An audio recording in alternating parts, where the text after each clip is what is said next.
In 6 years' time, this is going to be the principal venue for the greatest show on earth, the 2022 FIFA World Cup.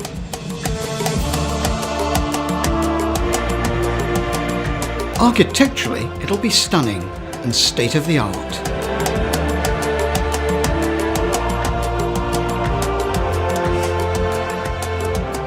It's the refurbished Khalifa International Stadium in the Aspire Zone, part of the Doha Sports City complex in Qatar.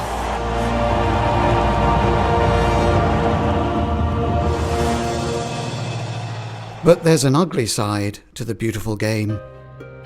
The story of the men who are building the stadia where the football tournament will be played, and those landscaping the areas around them.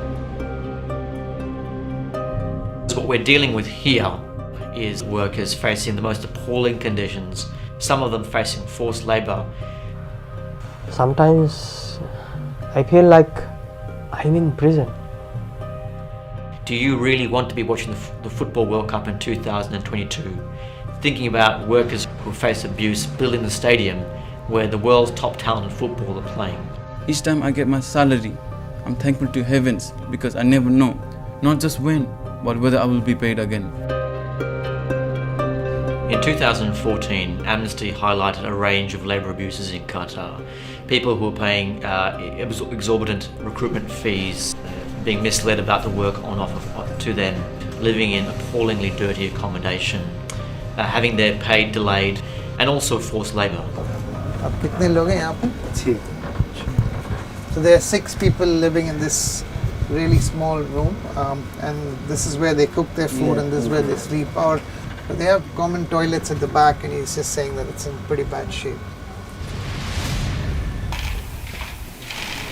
This workers' welfare issue has come about long before we were awarded the hosting rights. Before answering to international media and before answering to international organizations, we owe it to ourselves to hold ourselves accountable for what kind of country we'd like to live in. With the Qataris feeling very sensitive to the criticism of their treatment of migrant workers, drastic reform was promised that year. I've been in Qatar as recently as February 2016, and yet we see the same problems there as before. Fundamentally, the situation has not changed. This Gulf state has the 3rd largest natural gas and oil reserves in the world, and also its richest population. But when it comes to construction, it has to recruit workers from abroad, and they come from some of the world's poorest nations: Nepal, Bangladesh, Pakistan. At the heart of the problem is an employment sponsorship scheme known as kafala. Amnesty does not oppose kafala itself, but our concern with it is that it requires a worker to have a sponsor who is a Qatari, who will give them permission to work in Qatar, and also when they can leave the country and whether they can change employer.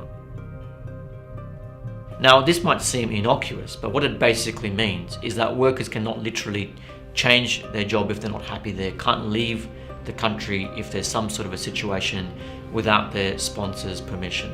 It creates an incredible power imbalance between employers and workers. So when workers are not happy about their conditions, employers know that they can hold them back, that they can prevent them from finding other jobs, or they can hold that against them and say, well, I will not release you if you complain to the authorities about your situation. As a result of the universal condemnation of Qatar, following revelations by Amnesty International and others over its disgraceful treatment of migrant workers, those overseeing the construction work on the World Cup sites were forced to act.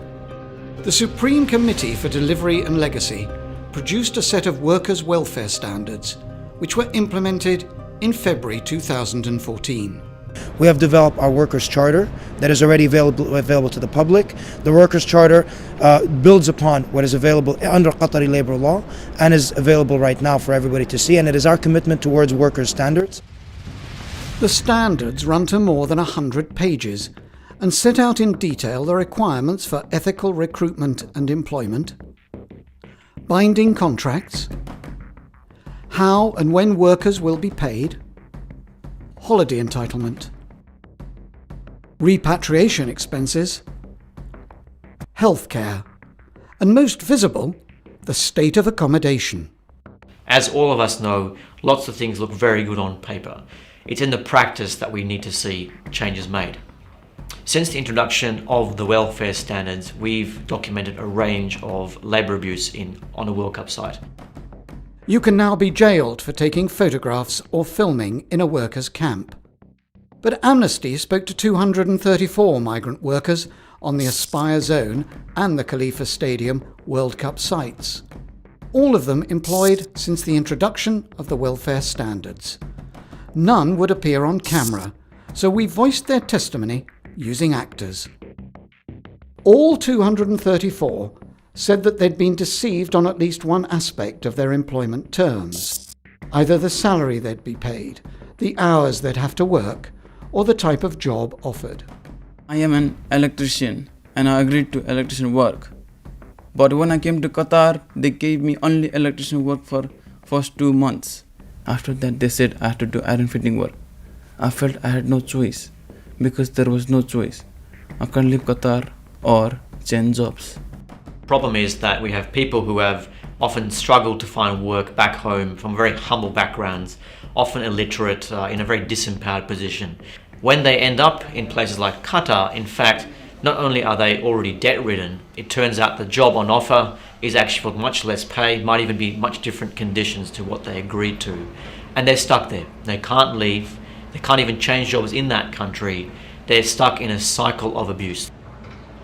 All 234 had had their passports confiscated by their employers or their agents in breach of Qatari law and the Supreme Committee's workers' welfare standards.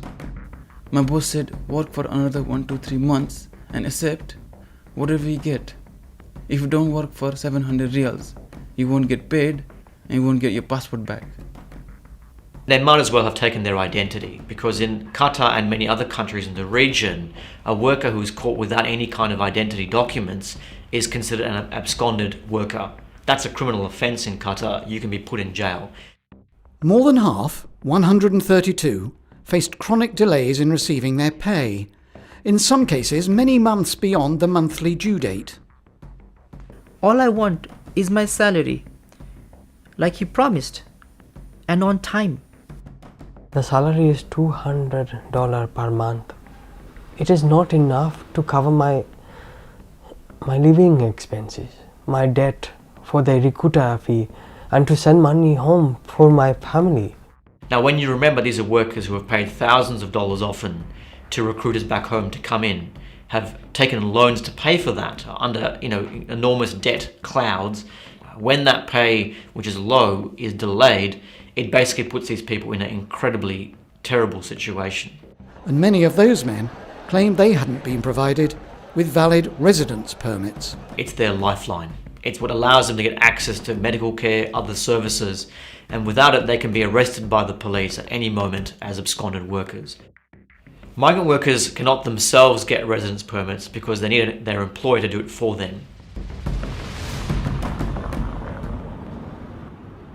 Under the welfare standards, there's also a comprehensive grievance procedure for any worker to lodge a complaint, but they are reluctant to use it. I don't make any complaint. I am scared. They'll cancel my visa. If I lose this job, they will throw me out of the country. But I will still have a huge debt to pay. If I complain, I'm worried the manager will send me back to my country without any money. To their credit, the Supreme Committee has acknowledged that there is a problem. They're keen to talk to us about what can be done to address these things.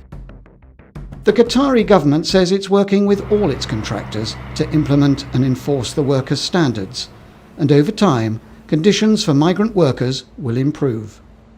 But what of the organisation responsible for the World Cup? The governing body of global football. The winner to organize the 2022 FIFA World Cup is Qatar.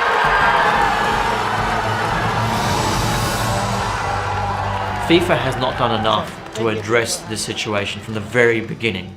It should have known, even before it awarded the World Cup to Qatar, that this is an environment where labour abuse is endemic. In its bidding process, it made no mention of human rights, let alone labour rights. Where the torch of amnesty has shone on this particular site, we have seen this labour abuse. But what about the other 7 World Cup stadiums that are to be built, where we are not working? FIFA is the key to all of this. It is the key partner to resolve the abuse as well, because its impact is well beyond football. It is the one that brings the World Cup to places like Qatar, the most high-profile sporting event in the world, even bigger than the Olympics. FIFA has not only a responsibility under international human rights standards, but a moral responsibility given its influence globally.